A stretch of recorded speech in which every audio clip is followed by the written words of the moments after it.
Des virus qui se propagent brusquement, une grippe plus virulente que prévu, un grave accident dans une centrale nucléaire, une épidémie détectée trop tard. Lorsque des maladies se déclarent quelque part dans le monde, on fait appel à l'Organisation mondiale de la santé. Ici, des cellules de crise coordonnent des opérations transfrontalières pour sauver des vies.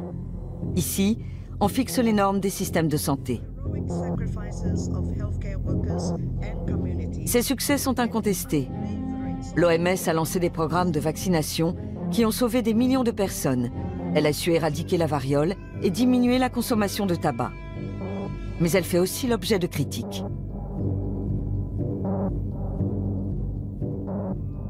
La survie de l'humanité dépend de cet organisme. On a besoin qu'il puisse fonctionner de manière optimale. Or, ce n'est pas tout à fait le cas, d'abord parce qu'il n'y a pas forcément les moyens qu'il faut, l'argent qu'il faut.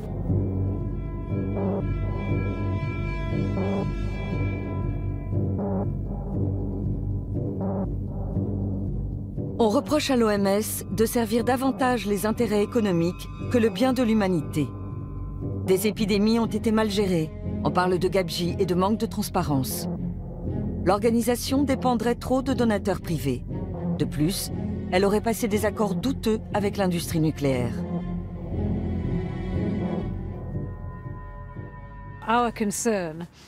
L'OMS, qui est l'autorité internationale en matière de santé, devrait être totalement indépendante de la filière nucléaire. Or, ce n'est pas le cas. L'OMS est sous-financée depuis des décennies. Mais le problème majeur, c'est qu'une grande partie des fonds dont elle dispose lui viennent d'une seule personne, Bill Gates. Si vous demandiez aux gens dans la rue, seriez-vous d'accord pour que l'OMS soit financée par une compagnie aérienne, un fabricant de nourriture industrielle ou toute autre entreprise de ce genre? Vous sentiriez-vous réellement en confiance? Ils seraient sans doute horrifiés. C'est pourtant bien ce qui se passe en ce moment. Les industriels influencent-ils les décisions de l'OMS? Un exemple récent, le glyphosate. Cet herbicide est utilisé dans le monde entier, en Europe et surtout ici, en Amérique du Sud.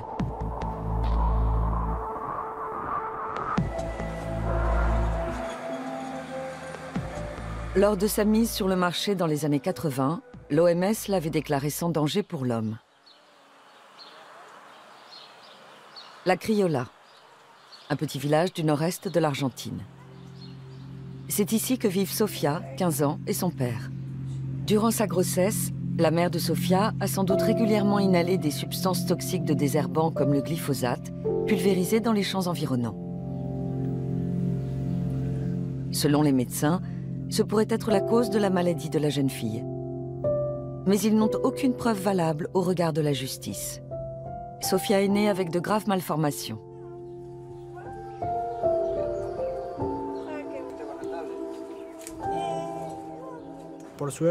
Heureusement, elle n'a encore jamais eu de problème avec le système de drainage qu'on lui a installé pour respirer. Mais on sait qu'il peut se défaire ou se boucher à tout moment. Elle n'arrive pas à coordonner ses mains et donc elle sait à peine écrire. À 15 ans, elle commence tout juste à y arriver. Pour tout ce qui concerne la motricité, elle est très limitée. Il lui faut de l'aide pour tout. Sofia vit seule avec son père. Sa mère les a quittés.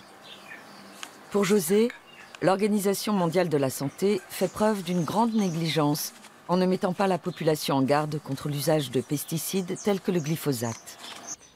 Je n'ai pas très confiance dans les grands organismes comme l'OMS. Je sais que derrière, il y a des intérêts économiques.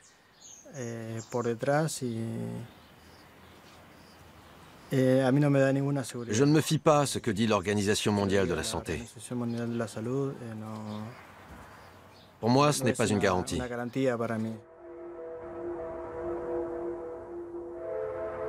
À 600 km plus au sud se trouve la ville de Mercedes. Ici, comme dans le reste du pays, on pulvérise par avion du glyphosate dans les champs. Estanislao a fait les frais de l'utilisation imprudente de ce produit dangereux. Il n'avait alors que 3 ans.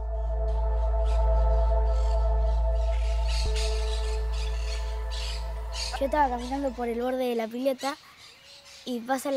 me baignais dans la piscine quand un avion est passé au-dessus de moi et m'a aspergé. Quelques mois plus tard, j'ai dû aller chez le docteur. On a fait une radio et après il a dit que je devais aller tout de suite à l'hôpital. Je ne sais plus comment ça s'appelle, mais c'était une maladie très grave. J'ai reçu du sang de mes frères et de mes oncles.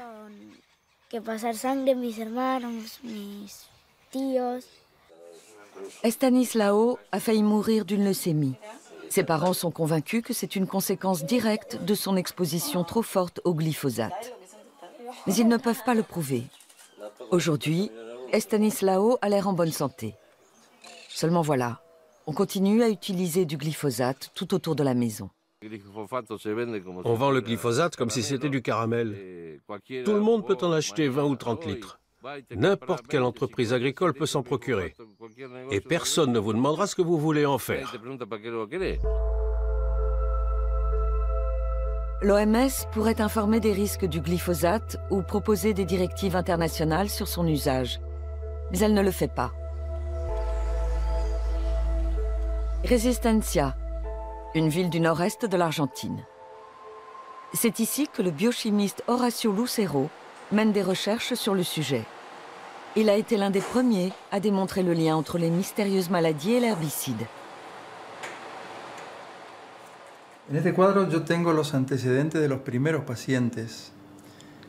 Ici, j'ai les données des premiers patients. Ils sont venus au laboratoire pour qu'on étudie leurs chromosomes. Leurs enfants présentaient des malformations congénitales. Alors ils voulaient savoir si elles étaient dues à des anomalies chromosomiques. À l'époque, j'ai constaté que ces patients étaient souvent exposés à des pesticides, et dans bien des cas, de manière directe, puisqu'ils travaillaient tous dans les champs.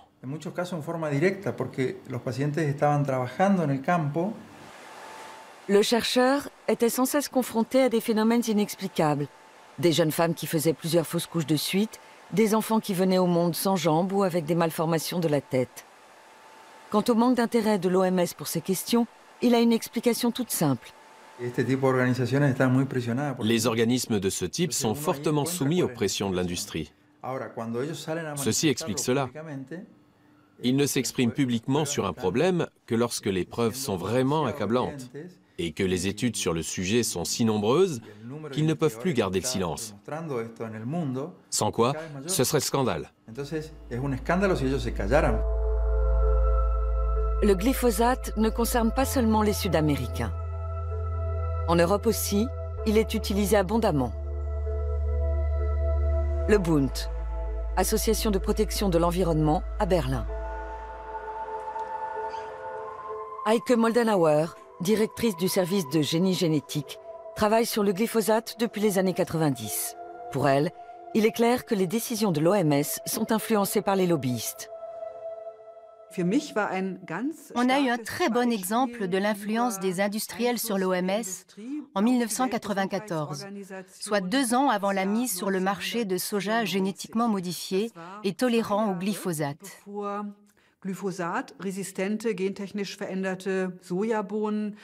La teneur maximale en résidus chimiques autorisés dans le soja a été multipliée par 200. Ça a été déterminant pour les industriels, les fabricants comme Monsanto. Parce que ça signifiait qu'on pouvait désormais pulvériser du glyphosate sans limite et commercialiser du soja avec une forte teneur en résidus.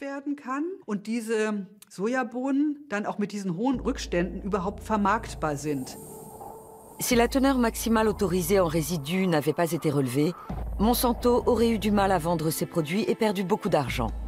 Le groupe ne réagit pas aux critiques dont il est la cible. Officiellement, il n'a versé que de modestes contributions à l'OMS dans les années 90. À l'époque, les activités des lobbies qui représentaient ses intérêts ont éveillé les soupçons. Ils ont versé 90 000 $ de dons, ont eu directement accès à l'OMS grâce à leur accréditation et ont demandé un statut officiel. Mais il est impossible de prouver leur influence.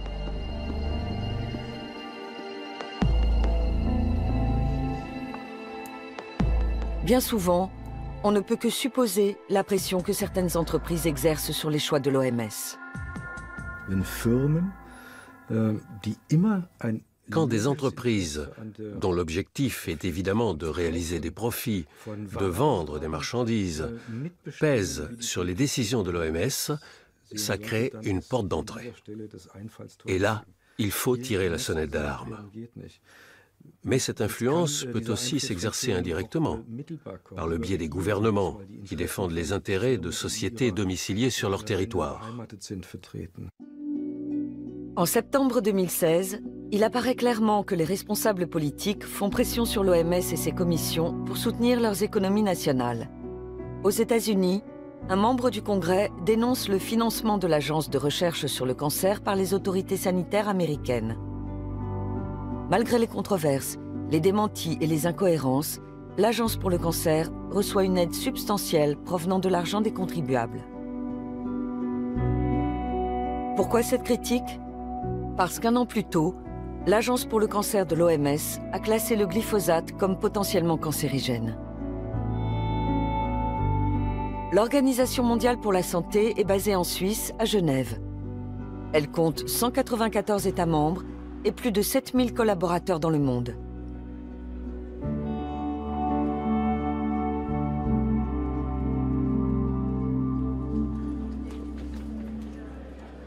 L'OMS est sous-financée. Dans les années 70, son budget était encore composé à 80% des cotisations obligatoires des États membres qu'elle pouvait utiliser comme elle le souhaitait.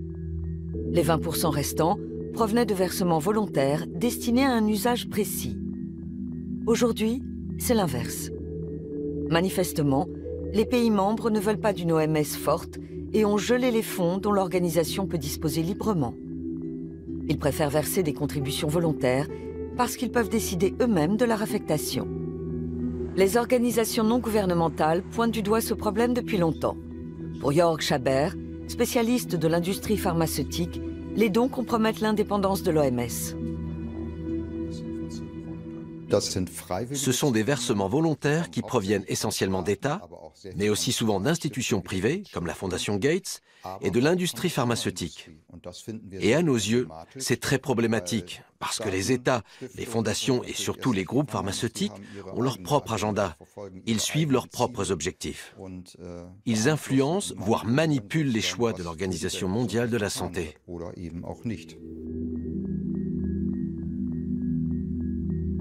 Exemple, la grippe porcine H1N1. L'OMS a déclaré la pandémie en 2009, une décision contestée, tout comme les médicaments préconisés à l'époque. Thomas Gebauer, expert en santé publique, estime qu'il est urgent de réformer l'OMS. Pour lui, la gestion du virus H1N1 montre que les décisions prises à Genève doivent être plus transparentes. En coulisses, comme on a pu le prouver par la suite, certaines personnes ont pesé sur cette décision, fait entendre leur voix, et c'étaient des salariés d'entreprises privées. On peut donc légitimement se demander si des groupes d'intérêt ne sont pas intervenus. Voilà pourquoi l'Organisation mondiale de la santé est elle-même convaincue qu'elle doit trouver le moyen d'écarter ces groupes d'intérêt.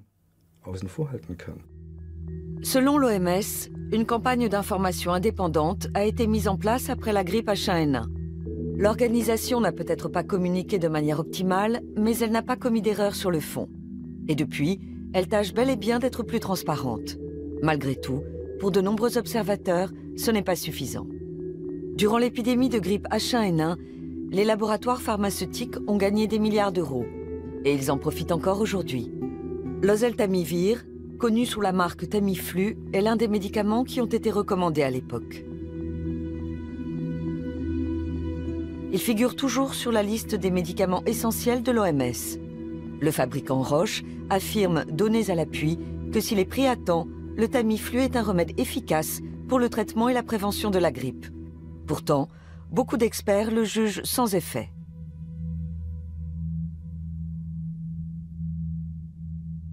L'OMS nie être vulnérable au lobby, comme on le lui reproche. Le problème tient davantage aux attentes élevées à notre égard qu'à des fautes graves que nous aurions pu commettre. S'agissant des relations avec le secteur privé, nous n'avons pas commis d'erreurs notables. Mais les attentes sont tellement fortes qu'on nous soupçonne d'avoir pu en faire.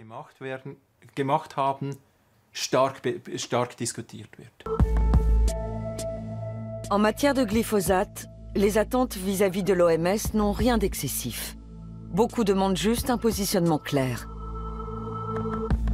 Comme Corinne Lepage, ancienne ministre de l'Environnement. Elle se bat depuis des années contre l'utilisation du glyphosate, souvent vendu sous la marque Roundup.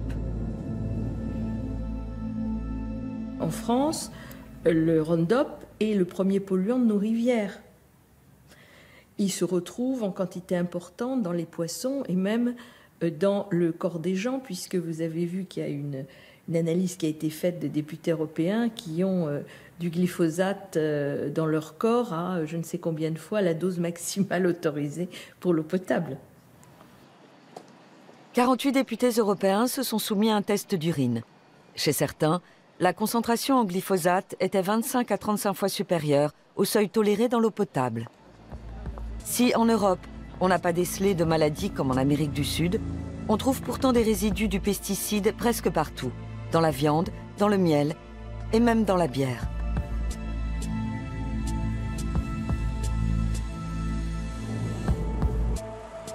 Berlin, siège du BfR, l'Institut fédéral allemand d'évaluation des risques. En 2014, cet organisme scientifique a examiné une nouvelle fois le glyphosate pour le compte de l'OMS. Conclusion, s'il est correctement utilisé, l'herbicide ne présente pas de risque de cancer. Mais ce résultat se base presque uniquement sur les études des fabricants. On n'a pas étudié les effets à long terme du glyphosate sur les personnes. Simplement, à l'aide d'expériences menées sur des animaux, on a examiné l'impact de fortes doses sur une courte période. Mais comment les personnes entrent-elles vraiment en contact avec le produit? Sont-elles exposées à de faibles quantités sur une longue période, voire toute la vie? Il n'y a pas d'études sur ces questions. Donc pour moi, c'est bien léger de la part du BfR de dire qu'il n'y a pas de problème, sous prétexte qu'on ne dépasse pas les valeurs autorisées. Contrairement à ce qu'on pourrait croire, l'existence de ces seuils n'apporte aucune garantie. En mars 2015, l'Agence de recherche sur le cancer de l'OMS reconnaît que le glyphosate est probablement cancérigène. Peu après, une autre commission de l'organisation déclare le pesticide sans danger. Pour de nombreux experts, cet avis a été influencé, car deux membres importants de la commission en question travaillent aussi pour un groupe de pression, l'ILSI.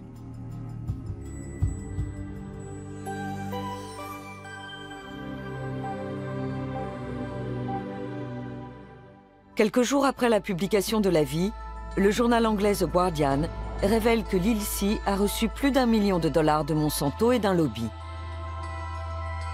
L'OMS dément avoir subi des pressions. On ne souhaite pas nous en dire plus sur le glyphosate. D'une manière générale, on ne pense pas que le secteur privé impose trop fortement ses intérêts. Nous ne pouvons pas faire n'importe quoi avec n'importe qui. Nous ne l'avons jamais fait et nous ne le ferons jamais. Mais nous ne pouvons pas non plus nous isoler totalement. Il faut rester pragmatique et trouver le moyen de bien nous protéger tout en étant efficace. Malheureusement, il arrive souvent que certains acteurs cherchent à nous pousser vers un extrême ou un autre. Mais même si l'OMS parvient à se protéger de l'influence des donateurs, le problème du sous-financement subsiste. La crise d'Ebola a montré quelles pouvaient en être les conséquences. En 2014, un virus mortel se propage en Afrique de l'Ouest. Les gens meurent en masse de graves hémorragies internes, de fièvre et de déshydratation.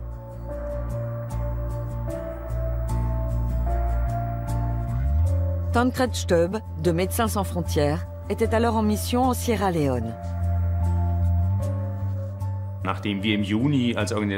En juin, notre association a déclaré que le virus Ebola était hors de contrôle. Mais il a fallu attendre jusqu'en août pour que l'OMS fasse le même constat. Au début, l'OMS nous a reproché de semer la panique, de tirer la sonnette d'alarme pour quelque chose qui n'était pas si grave que ça. Pendant des mois, Médecins sans frontières a organisé l'aide d'urgence et envoyé jusqu'à 4500 collaborateurs sur le terrain. Mais de nombreuses vies auraient sûrement pu être sauvées si la communauté internationale et surtout l'OMS avaient réagi plus tôt. Ebola a fait plus de 11 000 morts.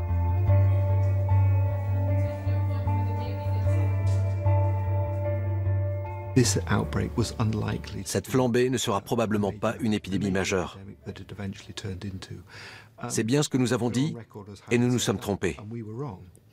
Le plus important maintenant est de voir où et pourquoi et de prendre les mesures nécessaires pour corriger les failles. Mais je voudrais ajouter une chose.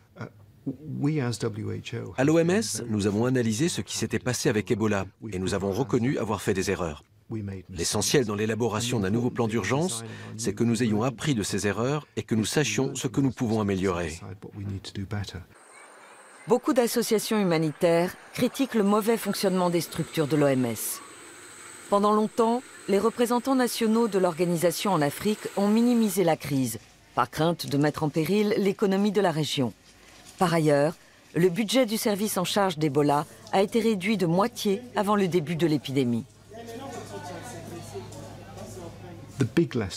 La grande leçon que tout le monde a tirée d'Ebola, c'est que l'OMS doit pouvoir intervenir plus rapidement. C'est un point central dans la mise en place du nouveau plan d'urgence.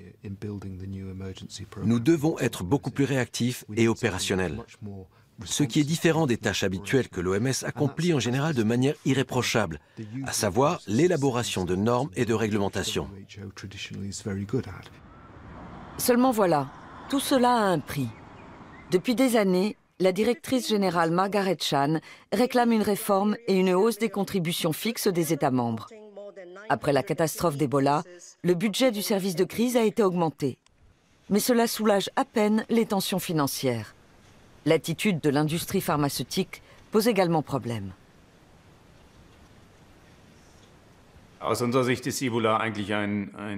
Ebola est un exemple très révélateur de toutes ces maladies connues depuis longtemps mais qui ne sont pas étudiées. Il n'y a pas de vaccin ni de médicaments contre Ebola. Il existe au moins une douzaine de maladies tropicales négligées, comme on les appelle. Certaines sont célèbres, comme la tuberculose, contre laquelle on n'a créé pratiquement aucun nouveau médicament depuis des décennies. L'une des explications est que ça touche souvent des populations pauvres, qui vivent bien loin de tout marché lucratif. Ce qui n'incite pas les laboratoires pharmaceutiques à entreprendre des recherches pour trouver des remèdes. Tous les jours, la tuberculose tue plus de 4 900 personnes dans le monde. Elle refait aussi son apparition en Occident. L'entrée des pays d'Europe de l'Est dans l'Union européenne a entraîné une hausse du nombre de cas. De plus, certains réfugiés sont porteurs de la maladie.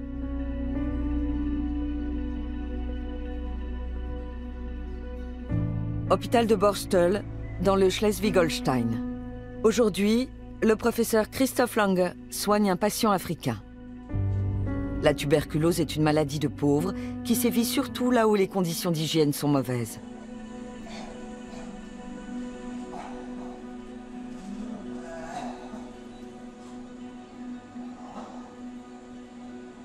Tant que la prévention en matière de santé ne sera pas améliorée dans les pays d'origine, il sera difficile de vaincre la maladie.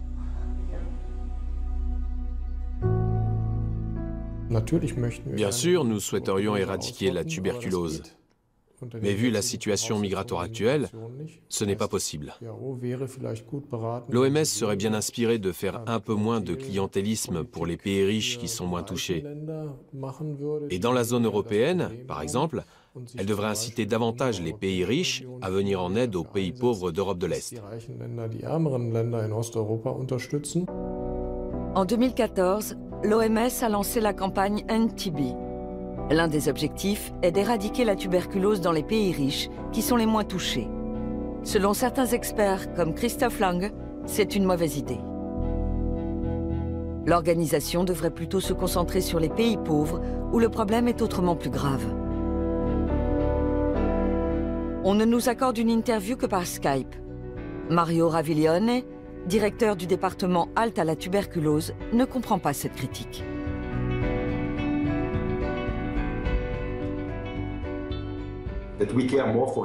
C'est complètement absurde de dire qu'on se préoccupe plus de l'Europe que de l'Afrique. On est tout à fait conscient du fardeau que représente la tuberculose. Depuis que la tuberculose a ressurgi en Europe, de nouveaux médicaments ont vu le jour, la bédaquiline et le délamanide, un marché important pour l'industrie pharmaceutique. L'OMS les a très vite inscrits sur la liste des médicaments essentiels. Ils ne peuvent toutefois être pris que sous surveillance médicale. Jörg Schaber trouve cette décision précipitée.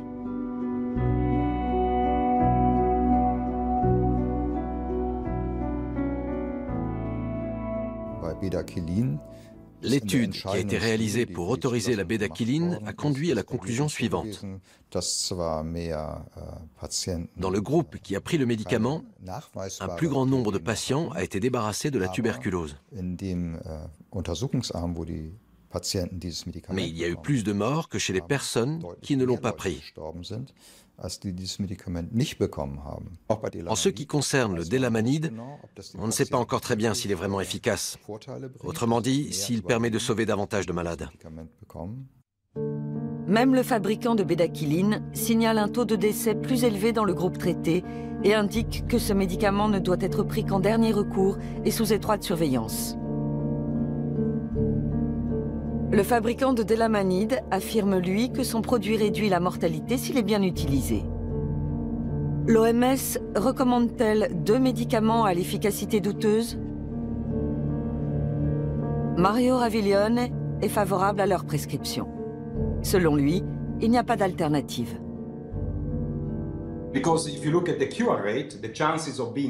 Après 6 mois de traitement, les chances de guérison sont nettement plus élevées.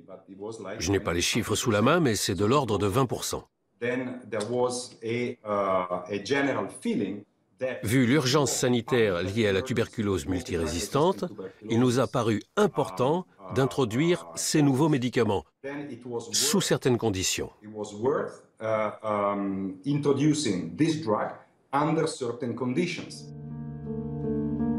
Mario Raviglione a défendu l'idée d'inscrire la bédaquiline sur la liste de l'OMS en avançant cet argument. Le fabricant de bédaquiline a fait don d'environ 30 millions de dollars de médicaments. Davantage de patients peuvent ainsi en bénéficier.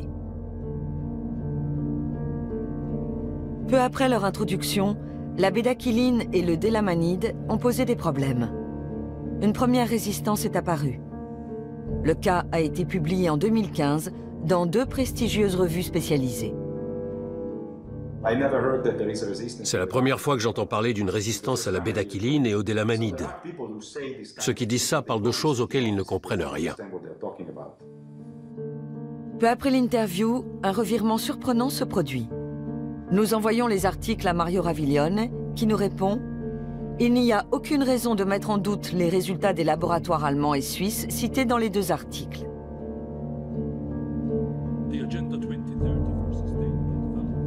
Il n'existe pas d'autre remède contre la tuberculose résistante. Mais est-il possible de prendre une décision autonome quand un groupe pharmaceutique donne pour 30 millions de dollars de médicaments et qu'ensuite, la fondation de ce même groupe fait des dons en nature d'une valeur de 10 millions de dollars? Tant que l'OMS dépendra des donations, des contributions volontaires d'entreprises privées, et en particulier de groupes pharmaceutiques, il lui sera difficile de prendre des positions claires et d'agir fermement.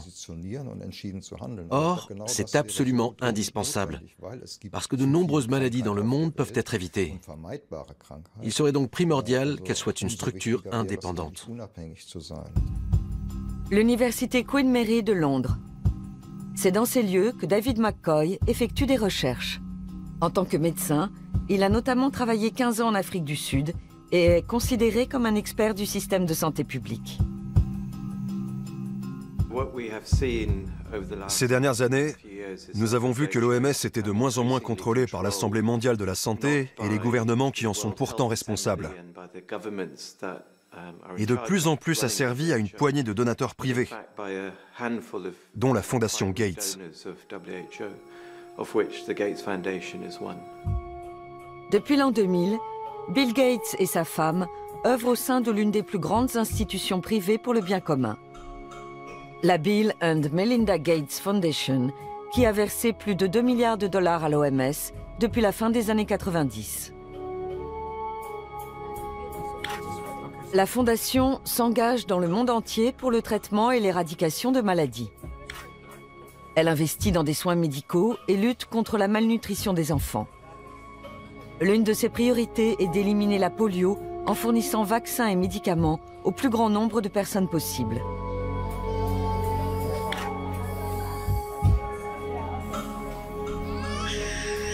En 2010, Bill Gates a lancé l'opération La décennie des vaccins. L'OMS a suivi. Un an plus tard, l'homme d'affaires annonçait fièrement devant l'Assemblée mondiale de la santé que l'objectif était atteint. La vidéo circule toujours sur Internet. À la fin de la décennie, chaque pays sera doté d'un système de distribution lui permettant de garantir que chaque enfant ait accès au vaccin. En 1999 déjà, par un don de 750 millions de dollars, Bill Gates a initié la création de Gavi, l'Alliance du vaccin, un partenariat public-privé auquel participent entre autres l'OMS, l'UNICEF, la Fondation Gates et l'industrie pharmaceutique. Le but est de vacciner les enfants des pays en voie de développement et de lutter contre les maladies infectieuses.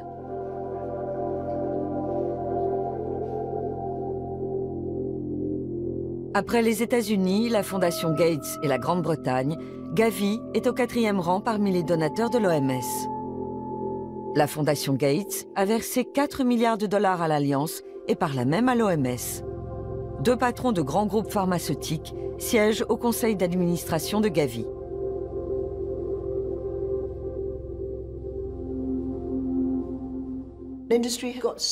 Les industriels sont déjà tellement puissants et ils cherchent à réduire le pouvoir de l'OMS. C'est comme ça depuis toujours. Ils veulent être là quand l'OMS prend les décisions. Leur objectif ultime est d'être considérés comme des partenaires.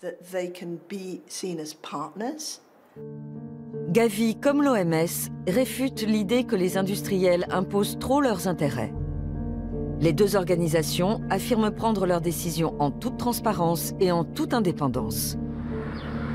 Abuja, été 2016. Au Congrès international sur la polio, on veut adopter de nouvelles stratégies pour le Nigeria. En 1988, l'OMS a mis en place un programme en vue d'éradiquer cette maladie. À l'époque, on recensait 350 000 cas dans le monde, contre seulement 74 en 2015. Un succès éclatant.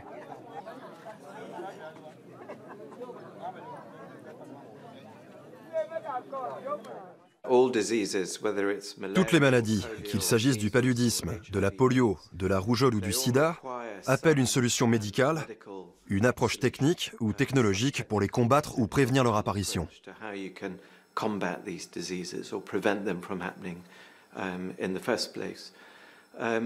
Mais il est tout aussi important de savoir que presque toutes ces maladies trouvent leurs racines dans les conditions de vie sociale, économique et environnementale. 2 tiers des Nigérians vivent dans une pauvreté extrême. Environ 35% n'ont pas accès à l'eau potable. Beaucoup meurent de maladies infectieuses. L'OMS a fort à faire dans ce pays. Pour comprendre l'importance d'améliorer les soins médicaux, il suffit d'aller à l'hôpital de Bori, dans le delta du Niger. Ici, on manque de tout. La salle d'opération et l'ensemble des équipements auraient besoin d'être totalement rénovés. Le docteur Paul Biralo dirige l'établissement. Il travaille 24 heures sur 24, mais ça ne suffit pas.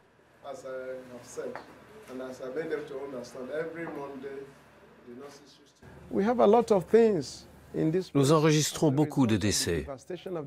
C'est directement lié à la pauvreté et à la dévastation de l'environnement.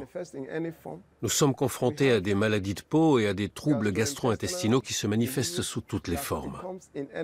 Et puis, il y a le problème de la malnutrition. La plupart des enfants meurent de faim parce que leurs parents sont dans la misère. Au centre de soins de l'OMS de la capitale Abuja, on vaccine des enfants tous les jours. L'organisation s'est engagée à poursuivre plusieurs objectifs à long terme. Mais pour le moment, elle consacre plus d'argent aux campagnes d'éradication de la polio qu'à la construction d'infrastructures médicales. Il faut dire que la Fondation Gates affecte plus de la moitié de ses fonds à la lutte contre la polio, ce qui se répercute sur les priorités de l'OMS.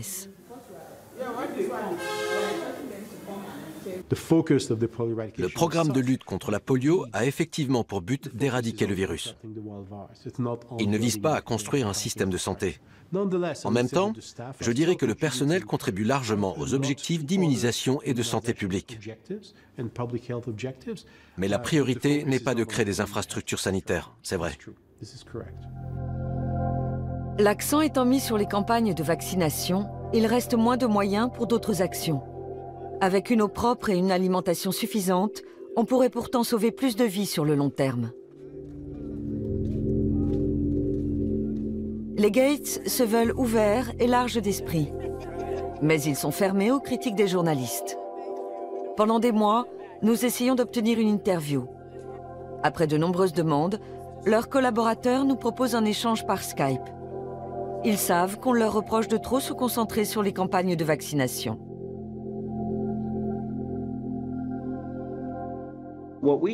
Nous essayons toujours de prendre les mesures les plus efficaces.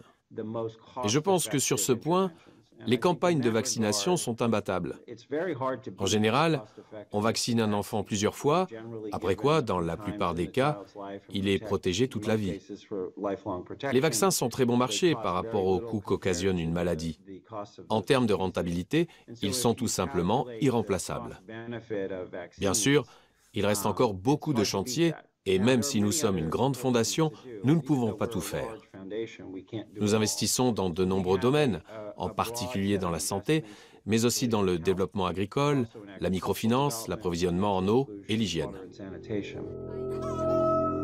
Mais ces mesures ne semblent pas porter leurs fruits. Chaque jour dans le monde, plus de 2000 enfants meurent de diarrhée, bien souvent dû à un manque d'hygiène. Selon les détracteurs, on se focalise trop sur quelques maladies contre lesquelles il existe des médicaments ou des vaccins.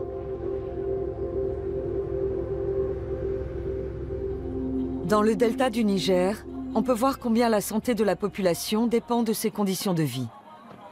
Depuis les années 60, des entreprises internationales et nigérianes y extraient du pétrole.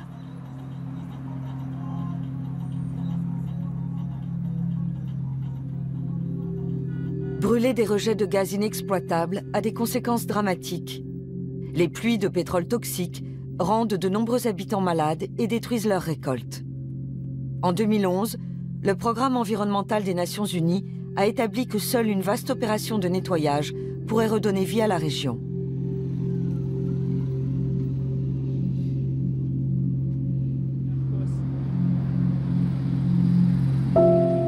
Le village de Kana, à l'embouchure du Niger.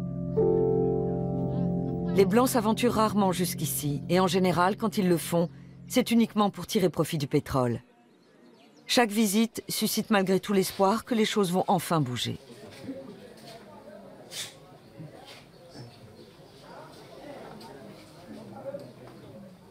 Nous n'avons rien. Nous souffrons. Le pétrole pollue l'eau. Et quand on la boit, on tombe malade. Ici, beaucoup de gens ont des problèmes de santé. J'en ai enterré plus d'un. À Kana, personne n'a jamais entendu parler de l'Organisation mondiale de la santé, ni de la Fondation Gates. Pendant longtemps, les habitants du delta du Niger ont vécu de la pêche et de l'agriculture. L'extraction de pétrole a détruit leurs moyens de subsistance. Alors aujourd'hui, presque tous les villageois se mettent en marche pour nous montrer la pollution de la région.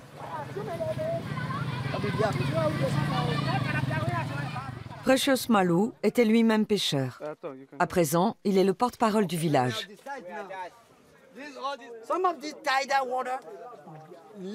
Ce cours d'eau est relié à nos sources d'eau potable. Il pollue notre eau. On est bien obligé de la boire parce qu'on n'a pas d'autre approvisionnement ni de système de traitement. Et toute cette eau contaminée se retrouve dans notre estomac. À la saison des pluies, la majeure partie du pétrole est emportée. Mais on en trouve toujours des traces. C'est du pétrole.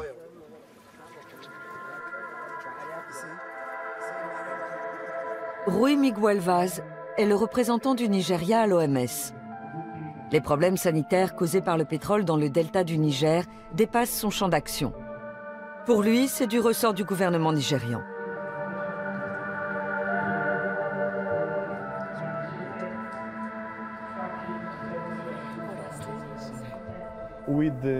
Avec les moyens dont nous disposons, nous ne pouvons pas tout faire. Nous devons fixer les priorités.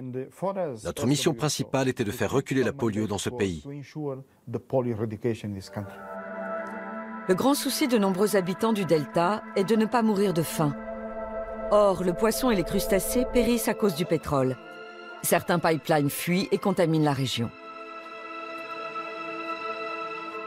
Selon les compagnies pétrolières, la pollution est surtout due au vol et au sabotage. Elles promettent néanmoins de réparer les dégâts ou prétendent l'avoir déjà fait. Amnesty International et la population locale démentent. On ne sait pas ce qu'on va devenir.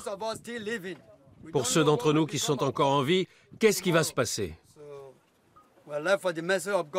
On s'en remet à la l'grâce de Dieu et aux bienfaiteurs qui entendront peut-être notre histoire.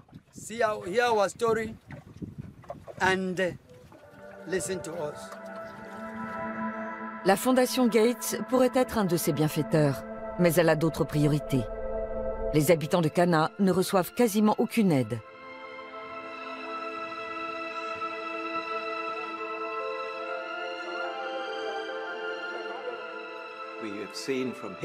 L'histoire nous a montré que la santé publique s'était améliorée avant tout grâce au progrès social, au renforcement de la démocratie et de l'équité économique.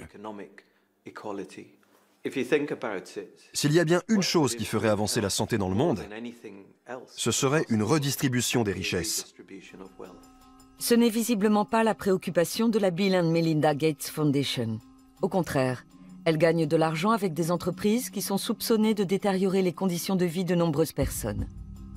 Dans sa déclaration d'impôt, la Fondation doit indiquer comment elle place ses fonds. Bill et Melinda Gates en sont les administrateurs.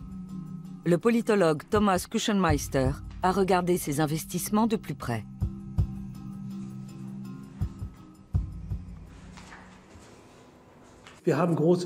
On trouve de grands groupes qui génèrent des émissions de CO2, de gros producteurs de pétrole, comme BP ou Shell. Toutes ces entreprises font l'objet de critiques à différents niveaux. Shell est l'une des entreprises accusées d'avoir détruit le delta du Niger. Après un accord extrajudiciaire, le groupe a versé 70 millions d'euros de dommages et intérêts. Il a déjà perdu un procès et s'est pourvu en appel. À présent, on renégocie. Si la Fondation Gates se fixait des directives durables, elle n'investirait pas dans ce type d'entreprise. Et apparemment, elle ne s'intéresse qu'au profit, et pas à l'environnement, ni aux hommes. À Genève, on est conscient que les activités de certains donateurs sont en contradiction flagrante avec les directives de l'OMS. Mais on se veut pragmatique. Pragmatique signifie que nous traitons avec une multitude d'acteurs, mais pas avec tous. En l'occurrence, pas avec l'industrie du tabac ou de l'armement. Nous n'acceptons pas non plus d'argent de l'industrie de l'alcool. Par un solide travail de recherche et un ensemble de mesures, nous tentons d'empêcher que d'éventuels conflits d'intérêts puissent conduire à une prise d'influence non justifiée. Certes, l'OMS n'accepte pas directement d'argent de l'industrie de l'alcool ou de l'armement, mais elle en reçoit de manière indirecte. La Fondation investit aussi dans l'industrie de l'alcool, par exemple dans les sociétés Anheuser-Busch et Heineken. Et ces placements servent à financer l'OMS, qui reçoit donc de l'argent d'entreprises dont elle déconseille les produits. C'est une contradiction manifeste. Nous avons trouvé toute une série d'entreprises problématiques dans le portefeuille de la Fondation Gates. Il y a un très grand nombre de fabricants d'armes, pratiquement le who's who de l'industrie mondiale de l'armement. Le Gates Foundation Trust détient des actions chez Airbus. Sur son site web, le constructeur européen fait de la publicité pour des avions de chasse. Il est impliqué dans la fabrication d'armes atomiques par le biais d'une filiale. La Fondation a aussi investi dans Boeing. Dans des films publicitaires diffusés sur Internet, le groupe américain montre qu'il construit des avions de transport de passagers, mais aussi des jets de combat F-15. Les F-15 de Boeing sont vendus entre autres à l'Arabie Saoudite. Or, l'Arabie Saoudite utilise actuellement ces appareils dans le conflit au Yémen pour larguer des bombes à sous-munitions qui sont interdites par le droit international. Les sommes investies dans les avions de chasse, le pétrole et l'alcool sont minimes par rapport à d'autres placements. Mais pour les opposants comme Thomas Kuchenmeister, ça ne change rien à la contradiction de fond. La Fondation Gates affirme n'investir que dans les entreprises dont les activités ne sont pas egregious, néfastes, comme celles qui opèrent dans le secteur du tabac ou au Soudan. En outre, les investissements seraient totalement indépendants, puisque gérés à part. Mais est-ce vraiment dissociable ?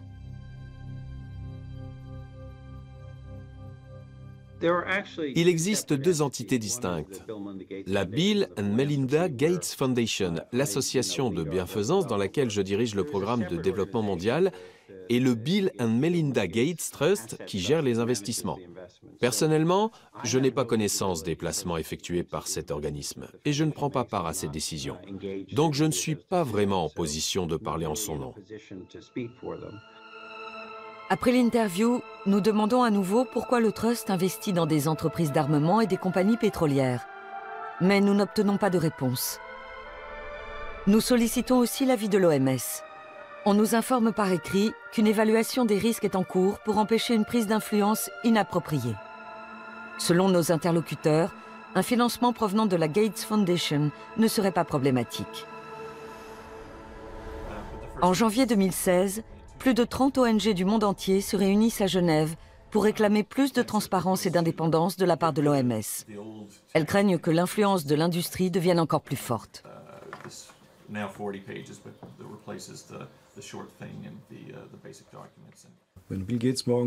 Si demain Bill Gates décidait de soutenir plutôt l'éducation ou la protection de l'environnement, qui sont aussi de bonnes causes, l'OMS s'effondrerait.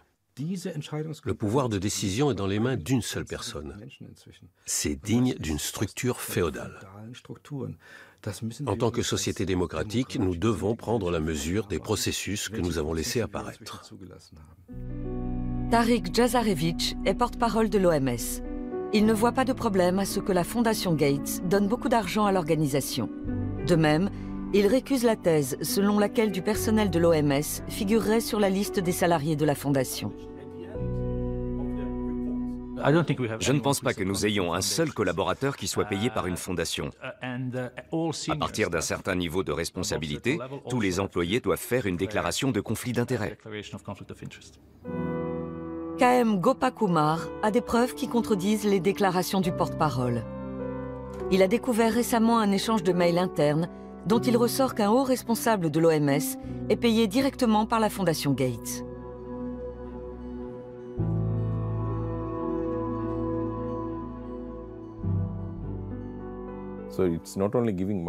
La Fondation ne se contente pas de faire des dons.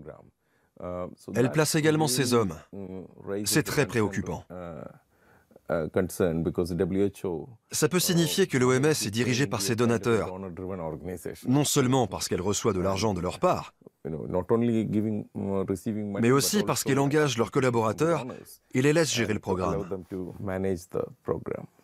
Une fois encore, nous demandons par écrit à l'OMS quelle est sa position. Le porte-parole relativise ses propos. Durant l'interview, il n'était pas préparé à cette question et de toute façon, des dizaines de collaborateurs sont mis à disposition par les ONG, les institutions universitaires et les fondations.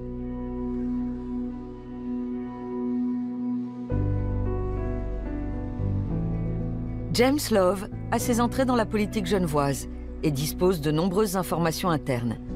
Lui aussi voit d'un œil critique l'évolution de l'OMS.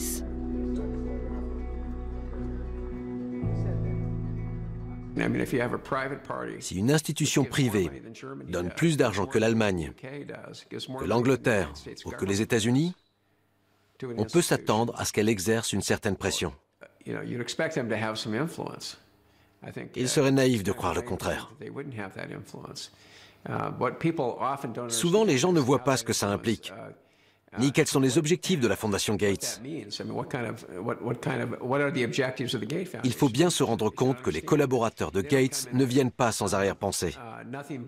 Ils ont une idée bien précise de ce qu'ils veulent faire.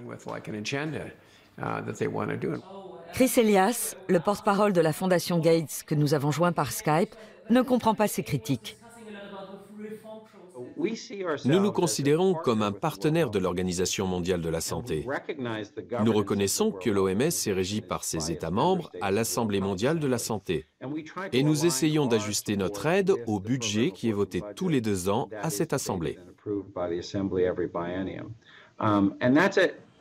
À l'Assemblée générale, l'OMS fixe ses objectifs et ses stratégies. Lors de la dernière session en mai 2016, l'accent a été mis sur la protection contre les conflits d'intérêts et une prise d'influence inappropriée. En examinant la composition du personnel de la Gates Foundation, on voit combien l'industrie, les fondations et l'OMS sont étroitement imbriqués. Selon l'ONG AgraWatch, plusieurs cadres de l'OMS ont travaillé au préalable pour le fabricant de glyphosate Monsanto. Il existe aussi des liens avec l'industrie pharmaceutique. La déclaration d'impôt de 2014 fait apparaître les investissements dans ce secteur.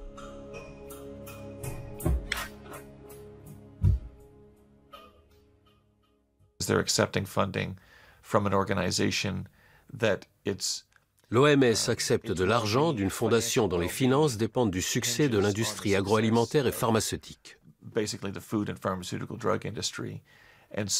Cette fondation a donc un intérêt financier à dissuader l'OMS d'adopter des réglementations qui pourraient nuire à la filière agroalimentaire. Et pour la même raison, elle l'incite à faire la promotion de produits pharmaceutiques. L'OMS est régulièrement la cible de ce genre de reproches. On dénonce l'influence du secteur privé, mais aussi de certains États membres. Le positionnement de l'OMS sur les munitions à l'uranium et l'énergie atomique en est la parfaite illustration. Les armes à l'uranium appauvri sont composées de déchets de l'industrie nucléaire et utilisées pour détruire des chars, par exemple lors de la guerre en Irak ou dans les Balkans.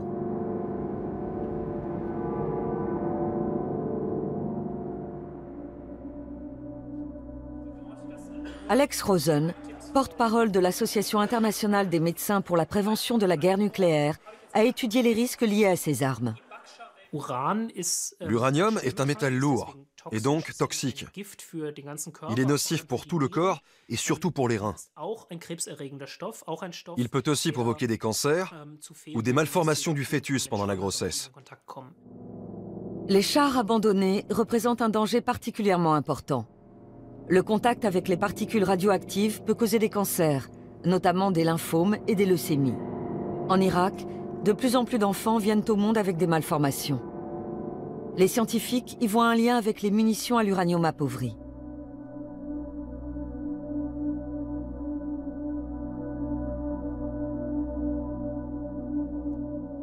Le Kosovo, au cœur de l'Europe. 17 ans se sont écoulés depuis les guerres de Yougoslavie. Ici, plus de 10 tonnes de munitions à l'uranium appauvri ont été larguées par l'OTAN et cela a longtemps été tenu secret. Peu après le début du conflit, beaucoup de soldats italiens sont tombés malades et sont morts. L'OTAN a alors admis utiliser des munitions à l'uranium, tout en précisant qu'elles étaient sans risque si elles étaient manipulées correctement. L'OMS a elle aussi déclaré la fin de l'alerte. Les personnels en bonne santé peuvent être envoyés dans les zones exposées à l'uranium appauvri sans avoir à craindre de conséquences pour leur santé. L'OMS reconnaît que l'uranium peut être nocif pour la santé, mais n'estime pas que la radioactivité des munitions à l'uranium appauvri soit cancérigène. Elle s'appuie en cela sur les déclarations d'autres organisations des Nations Unies. Pour certains scientifiques, c'est une erreur.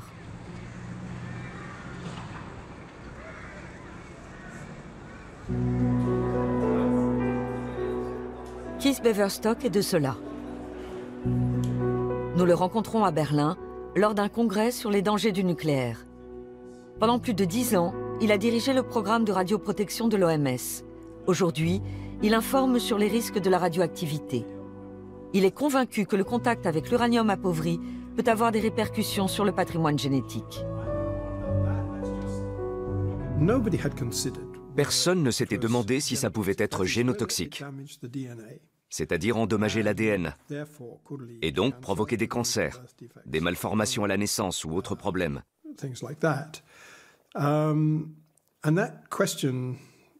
Il fallait absolument tirer cette affaire au clair.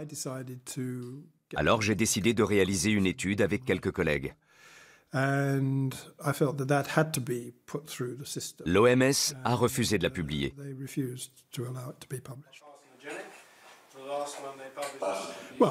Ça ne m'a pas fait plaisir, mais je ne pouvais vraiment rien faire.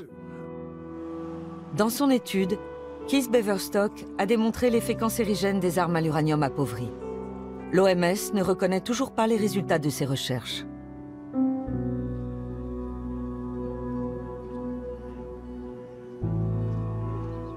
Des études scientifiques indépendantes sont absolument nécessaires. Nos confrères en Serbie et au Kosovo nous signalent régulièrement une hausse sensible des cas de cancer et d'autres maladies dans les régions exposées aux radiations. Des soldats français aussi sont tombés malades à leur retour du Kosovo. Comme Ludovic Akariès, mort peu de temps après. Son père, Alain, tente de surmonter son deuil. Mais il revient sans cesse aux nombreux documents qu'il collecte depuis des années sur l'impact des armes à l'uranium appauvri.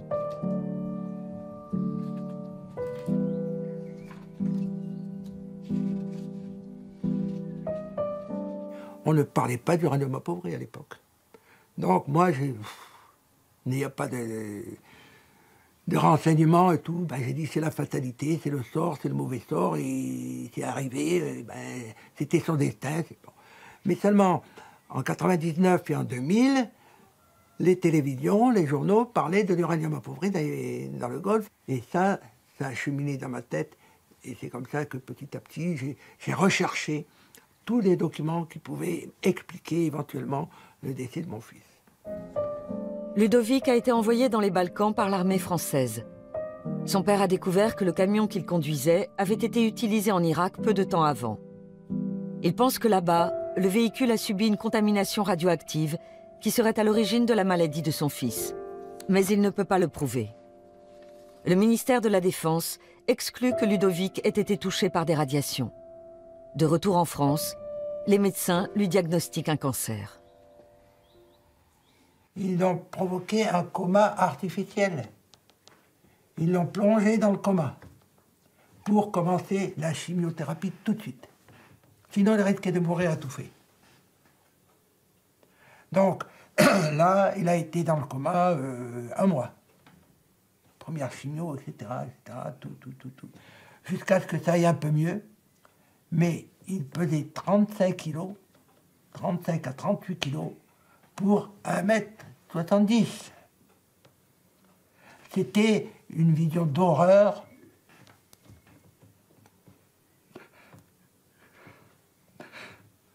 Comme les images qu'on a pu voir à la libération des camps de prisonniers nazis. C'était un squelette. Il ne tenait plus debout.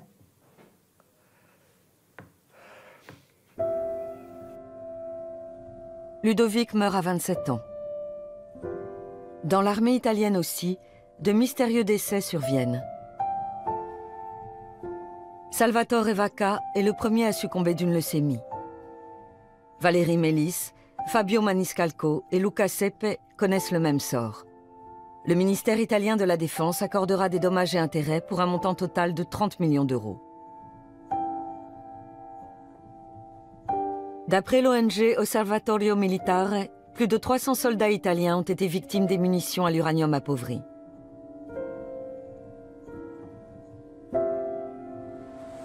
Des troupes allemandes étaient également stationnées dans les Balkans. Officiellement, aucun soldat allemand n'a subi de dommages du fait d'armes à l'uranium. Alain attaque l'OTAN en justice. Il a abandonné l'espoir d'une prise de position de l'OMS. L'OMS, plus ou moins, je dirais en otage, parce que l'OMS n'est pas libre de dire... Les responsables de l'OMS qui le déclarent, on les vire. Même à l'OMS, qui est pourtant l'Organisation mondiale de la santé, qui donc est responsable au premier rang, au premier titre de la santé des populations mondiales, n'est pas libre de dire ce qu'elle veut dire, et ce qu'elle pourrait dire et ce qu'elle devrait dire. Lors de l'Assemblée plénière des Nations Unies en 2008, l'OMS a remis en cause l'existence d'un lien entre la mort des soldats et l'utilisation d'armes à l'uranium appauvri. Elle a promis une nouvelle étude qui n'est toujours pas parue à ce jour.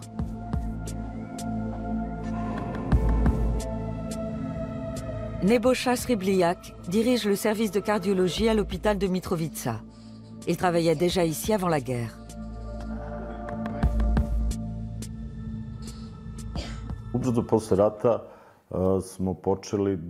À la fin de la guerre, nous avons constaté une hausse inquiétante du nombre de décès par cancer du poumon.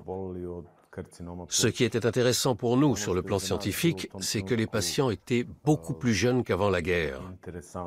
Jusque-là, les personnes qui déclaraient la maladie étaient en général plus âgées. C'est ce qui nous a incités à entreprendre d'autres recherches.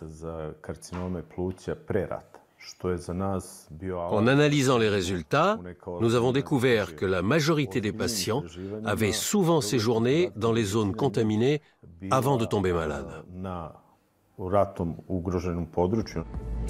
Le médecin a relevé un doublement du nombre de cancers depuis 1990 dans la région de Mitrovica. Selon d'autres experts, ces études ne sont pas probantes.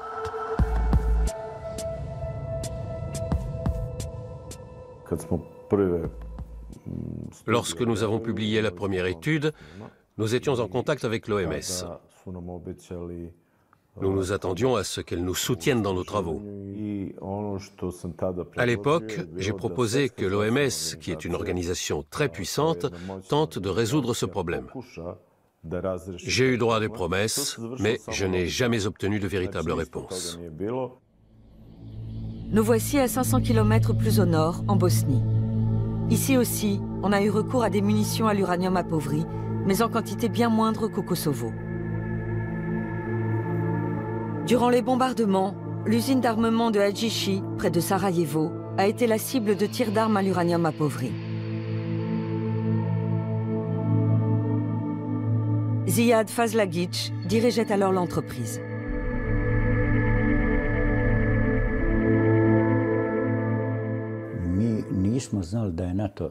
Nous ne savions pas que l'OTAN avait utilisé de l'uranium appauvri lors de ses attaques. Au cours des travaux de déblaiement, les ouvriers ont même joué avec les munitions. Ça faisait de jolies étincelles quand ils les jetaient.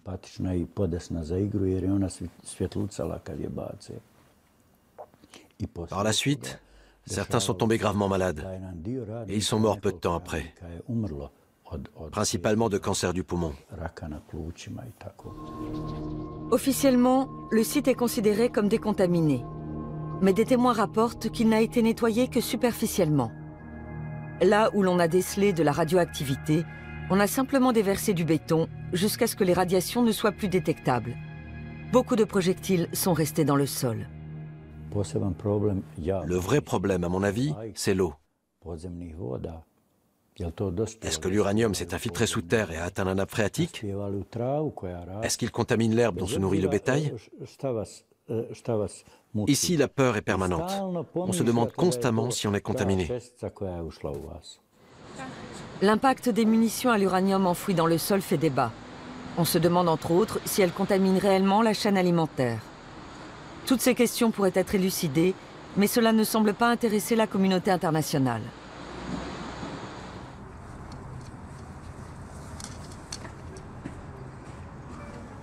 Nous avons rendez-vous au bureau de l'OMS à Sarajevo. On ne souhaite pas s'exprimer sur les conséquences sanitaires des armes à l'uranium appauvri et on renvoie la balle dans le camp des dirigeants nationaux.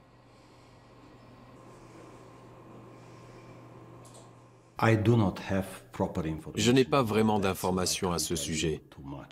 Je ne peux donc pas vous dire grand-chose, si ce n'est que le gouvernement prend le problème très au sérieux et qu'avec l'aide de la communauté internationale, il met tout en œuvre pour décontaminer la région. Bien sûr, les zones interdites d'accès constituent une menace pour la population et tous les ans, on déplore des victimes. Mais pour ce qui est de l'uranium, là vous m'en demandez trop.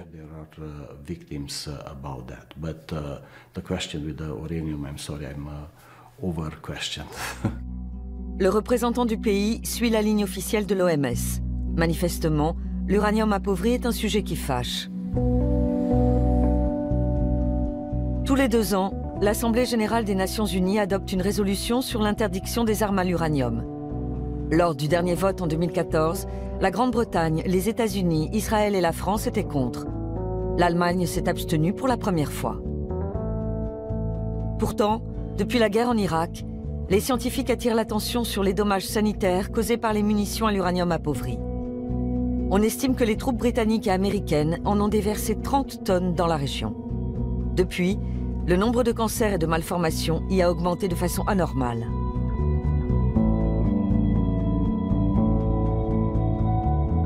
Le gouvernement allemand est très divisé sur la question.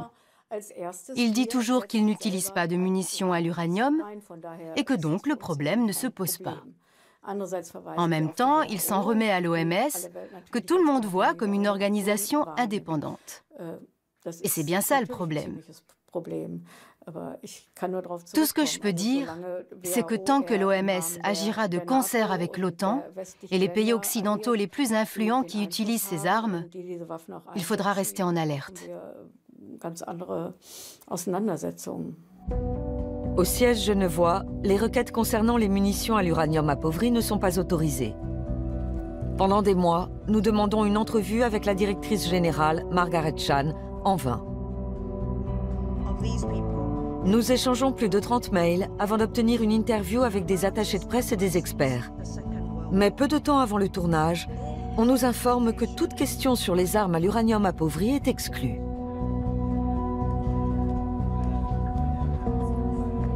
Même quand nous demandons quel est le budget pour l'étude de l'impact sanitaire de la radioactivité, le porte-parole Gregory Hartel ne répond pas.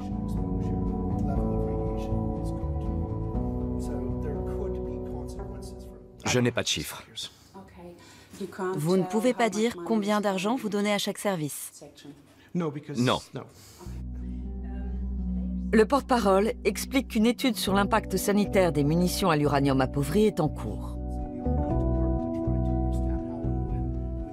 Je ne connais pas les détails. Il s'intéresse plus aux différents types de radiation qu'aux différents lieux. Mais je ne peux pas vous dire exactement. Comment se fait-il que l'OMS semble occulter la question des armes à l'uranium? Pourquoi un tel aveuglement? L'inertie de l'OMS s'explique en partie par sa dépendance à l'égard de ses États membres.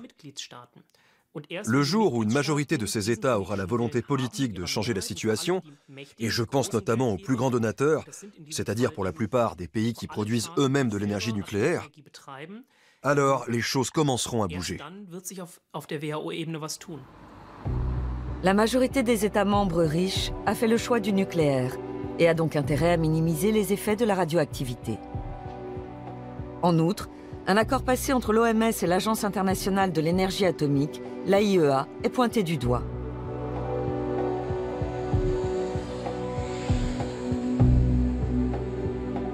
Corinne Lepage fait partie des détracteurs.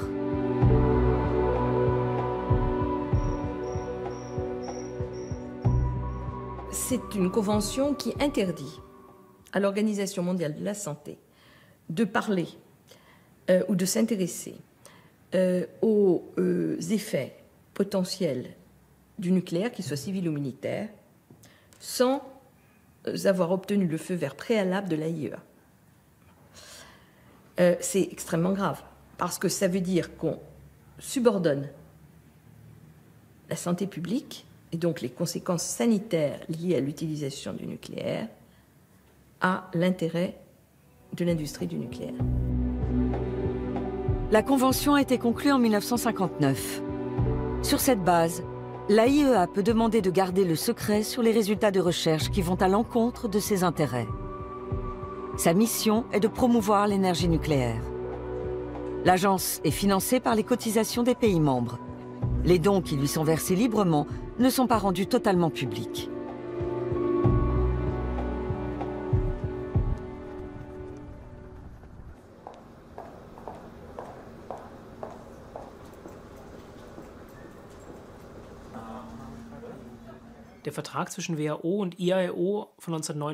L'accord passé en 1959 entre l'AIEA et l'OMS est un accord tout à fait classique, comme il en existe entre toutes les organisations des Nations Unies. En même temps, il s'agit d'un traité léonin. L'OMS a intérêt à mener des études indépendantes sur l'impact sanitaire de produits industriels toxiques. Or, l'AIEA a inscrit dans son préambule qu'elle souhaitait promouvoir le nucléaire dans le monde. Il s'agit clairement d'un conflit d'intérêts, car le nucléaire est une industrie nocive pour la santé, et cet accord empêche l'OMS de réaliser des études indépendantes. L'OMS ne voit là aucune contradiction. Cet accord est vraiment d'un autre temps. Il n'a plus aucune signification. Nous assistons aux réunions importantes des uns et des autres. Par exemple, l'AIEA cherche à rendre les centrales nucléaires plus sûres. Et de toute évidence, plus elles sont sûres, moins elles sont susceptibles de menacer la santé publique. Donc c'est intéressant pour nous. En revanche, nous évaluons seuls les conséquences sanitaires des radiations. En 2011 déjà, les Verts allemands ont appelé leur gouvernement à exiger de l'Assemblée de l'OMS qu'elle mette fin à la convention avec l'AIEA. La demande a été rejetée, au motif qu'il existe déjà de nombreux accords de ce type. Mais pour Sylvia Kottinghull, députée au Bundestag, cette convention n'est pas le seul problème.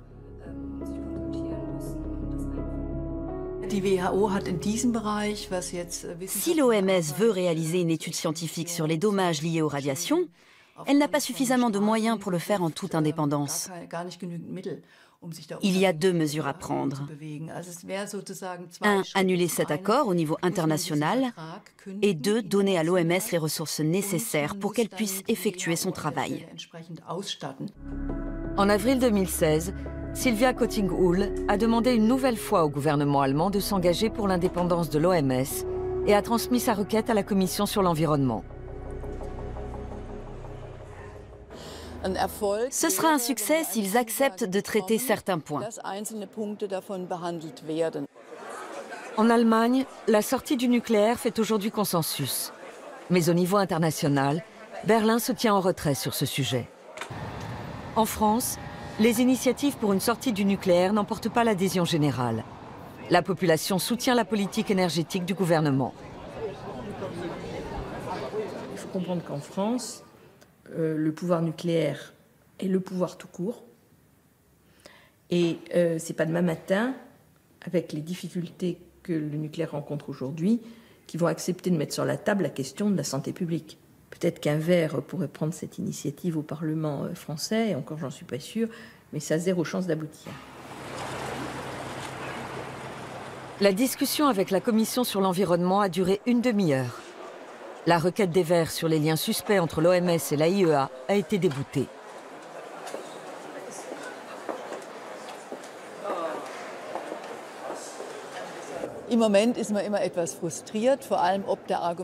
Sur le moment, on est toujours un peu frustré. Le ministère de l'Environnement a rejeté notre demande en arguant que l'accord entre l'OMS et l'AIEA était bon et juste. Je me dis que c'est aberrant, mais au fond, ça en vaut la peine. Je repense toujours au dossier sur la sortie du nucléaire. Ça a commencé exactement de la même façon. Personne ne croyait qu'il était possible de sortir du nucléaire, mais simplement en étant persévérant, ça a fini par se faire. Comme on dit si bien, la politique est un travail de longue haleine. On se remet au travail et tôt ou tard, on y arrive. Le 26 avril 1986, l'inconcevable se produit à Tchernobyl, en Ukraine. Dans une centrale nucléaire, Le cœur d'un réacteur entre en fusion et un nuage de poussière radioactive se répand sur toute l'Europe. 30 ans ont passé depuis la catastrophe. Et pourtant, l'homme et la nature en subissent toujours les conséquences. À l'époque, Anatoly Kolyadin habitait avec sa famille à Pripyat, à seulement 4 km du réacteur. Aujourd'hui, il fait visiter le site aux touristes et leur raconte comment tout cela est arrivé. Il retourne régulièrement dans son ancien appartement. Anatoly travaillait dans le réacteur, y compris le jour de l'accident. Il ne savait pas à quel point c'était dangereux.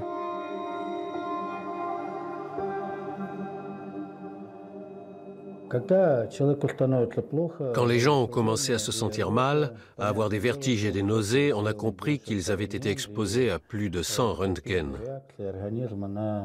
Mais les premiers jours, on n'avait même pas de compteur Geiger. La population n'a pas été informée des dangers des radiations. Les évacuations en masse n'ont commencé qu'une semaine après l'explosion. Aujourd'hui, Anatoly est inapte au travail. Mais il a eu de la chance, il a survécu. Beaucoup de ses amis et collègues sont morts. Il y a toutefois de vives polémiques sur le nombre de victimes et les méthodes de comptage.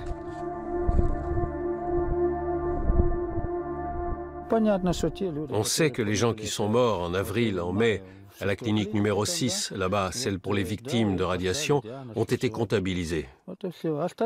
Tous les autres sont prétendument morts d'autre chose. Ce système de comptage des victimes et de statistiques est tout simplement abject, injuste et mauvais.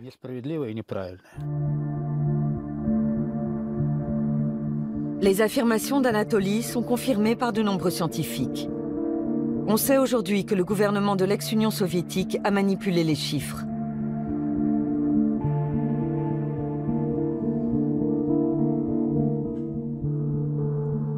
Une école maternelle abandonnée, à quelques kilomètres du réacteur. Ici, l'étendue de la catastrophe est toujours perceptible. Certains affirment que le nombre de victimes a été minoré par l'URSS, mais aussi par l'OMS. D'après nos dernières informations, plus de 11 000 personnes sont atteintes d'un cancer de la thyroïde. Mais nous ne sommes pas vraiment sûrs que ces 11 000 cas ont tous un lien avec Tchernobyl.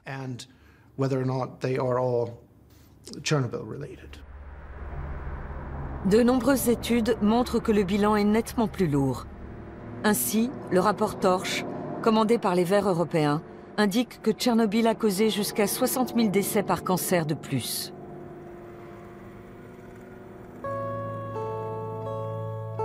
Cet hôpital pour enfants, situé à quelques kilomètres de Kiev, accueille la 3e génération de victimes de l'accident nucléaire. Des enfants qui n'étaient même pas nés à l'époque. La plupart souffrent de cancer de la thyroïde. Olga Boyarskaya dirige l'hôpital. Elle se sent souvent seule. L'Ukraine est en guerre et la plupart des gens ne veulent plus entendre parler des victimes de Tchernobyl. Ils ont d'autres soucis. Olga les comprend. Elle estime que l'OMS a minimisé les répercussions de la catastrophe.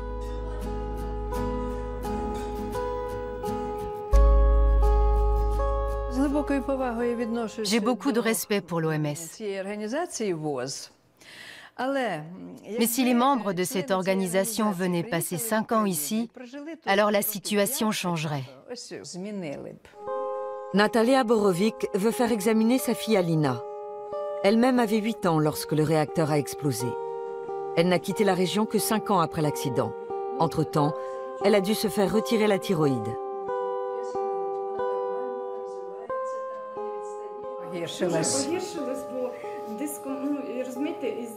On n'arrive pas à soigner mes yeux. Les traitements sont inefficaces. Mon œil ne tient pas en place. J'ai constamment l'impression que tout le monde me regarde, me montre du doigt. Ça me mine, tout le temps. À mon mariage, ça avait déjà empiré. On a pris des photos et tourné des vidéos, mais je n'ai pas pu me regarder. Je me mettais à pleurer, car je sais qu'en fait, si je suis comme ça, c'est parce que je ne suis pas en bonne santé. Alina a l'air en forme, mais sa mère vit dans la peur qu'elle aussi tombe malade.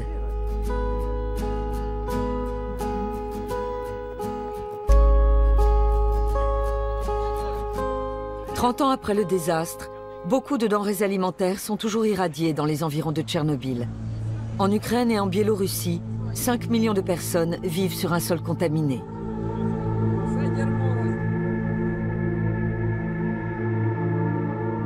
Oleg et Sergueï sont nés à Ivankiv et la forêt les préoccupe. Elle est contaminée et pourtant on continue de la brûler. Les riverains respirent donc de la fumée radioactive. Et avec les cendres, on fertilise les champs, si bien que des particules irradiantes pénètrent dans les légumes. Les gens deviennent imprudents. Si l'OMS les mettait davantage en garde contre les risques qu'ils courent, ils feraient peut-être plus attention. Oleg est convaincu qu'aujourd'hui encore, les habitants sont malades à cause de Tchernobyl, comme sa fille. Ma fille est née à 27 ans. Et en ce moment, elle est à l'hôpital. Elle attend un bébé. Et elle est hospitalisée.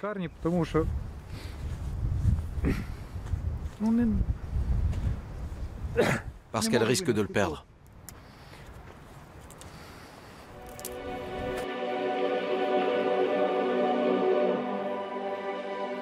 Depuis Tchernobyl, les médecins de la région constatent une augmentation du nombre de bébés morts-nés.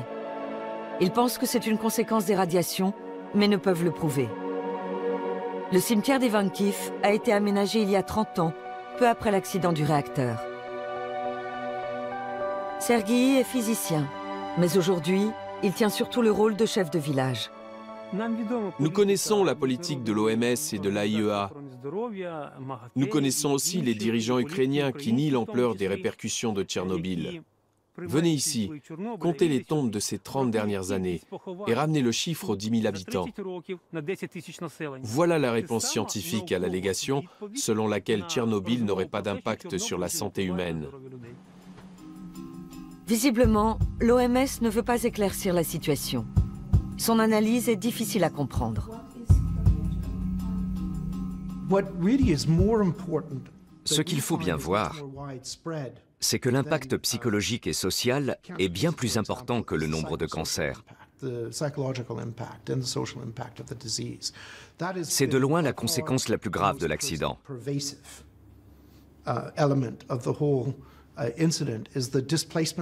Les gens ont été déplacés et ils ont souffert des changements sociaux et économiques liés à la catastrophe, parce qu'ils ont dû partir de chez eux et que leur vie a été détruite économiquement.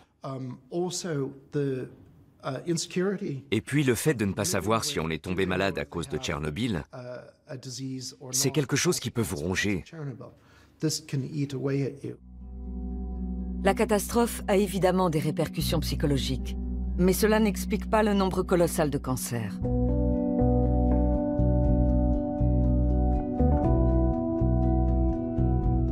Genève.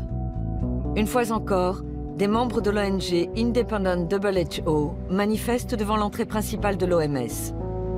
La sociologue Alison Katz a travaillé 18 ans pour l'organisation genevoise. En 2017, ça fera 10 ans qu'on manifeste ici. Tous les jours ouvrés, de 8h à 18h. Alison Katz en est persuadée. On ne peut pas croire aux déclarations de l'OMS sur Fukushima et Tchernobyl.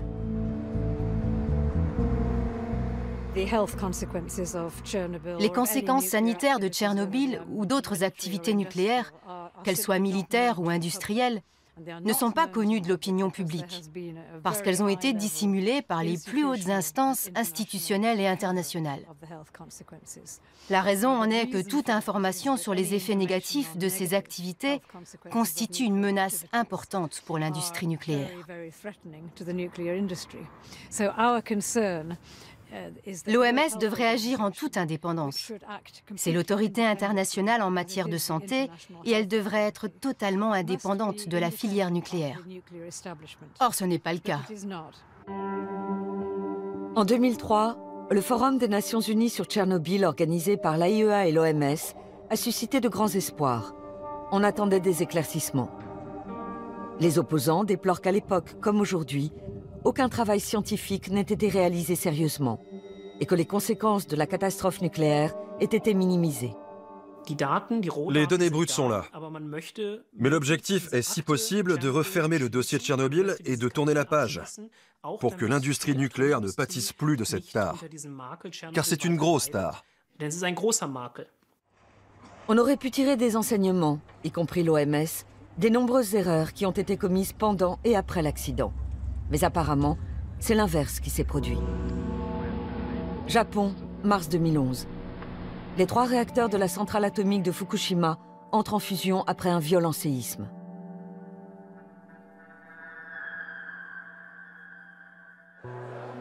Keith Beverstock se préparait depuis des années à une telle catastrophe. Fort des expériences de Tchernobyl, le scientifique avait prévu des mesures d'urgence et des plans d'évacuation. En vain.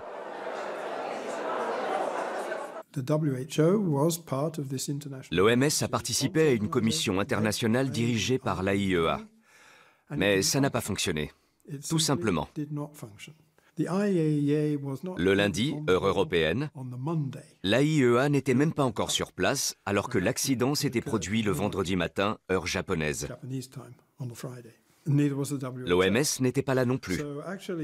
Bref, on a perdu 4 jours. Ça aurait changé bien des choses si on avait appliqué le plan d'urgence si soigneusement répété. Le plan élaboré avec Keith Beverstock prévoyait d'abord d'effectuer des mesures indépendantes de la radioactivité. L'AIEA affirme en avoir été empêchée par le gouvernement japonais. Or, ces mesures auraient permis de bien évaluer les risques pour la population et l'ampleur de la catastrophe.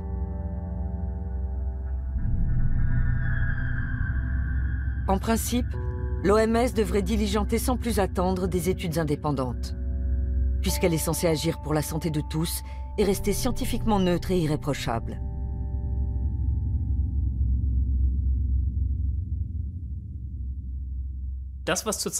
Actuellement, au Japon, on laisse à l'industrie nucléaire le soin d'examiner les conséquences de la catastrophe de Fukushima.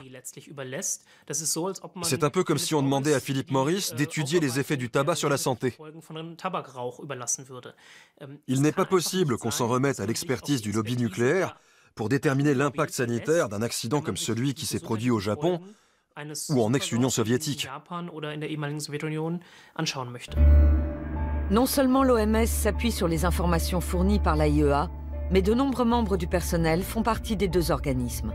Ainsi, l'Association internationale des médecins pour la prévention de la guerre nucléaire a découvert que 7 salariés de l'AIEA avaient contribué au rapport de l'OMS sur Fukushima. Lequel conclut, en dehors des zones les plus touchées, on ne prévoit pas de hausse du taux de cancer, juste une légère augmentation des maladies thyroïdiennes. Selon des experts indépendants, ce rapport édulcore la réalité.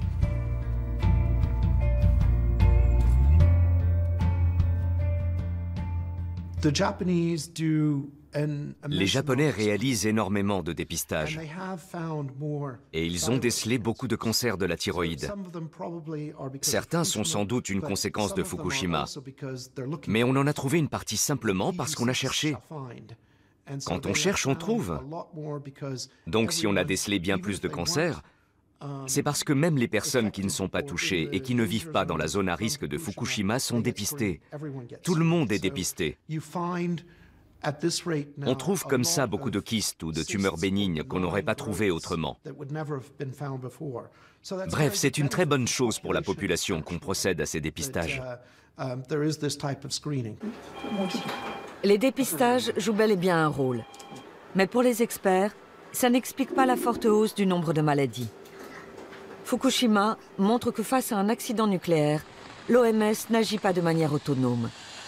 En cas de nouvelle catastrophe, elle sera sans doute encore tributaire du gouvernement concerné et de l'AIEA.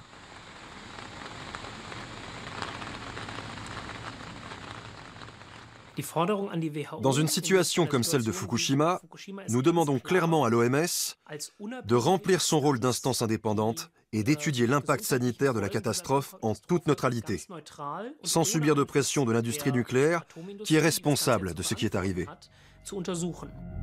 En matière de nucléaire, les choses ne sont pas près de changer à l'OMS. Mais il existe des projets de réforme dans d'autres domaines. Les catastrophes comme Ebola devront être gérées plus efficacement et les dons utilisés de manière plus transparente. En outre, les salaires du personnel ne devront plus être payés par des institutions privées. Reste à savoir si cela suffira à endiguer l'influence des industriels.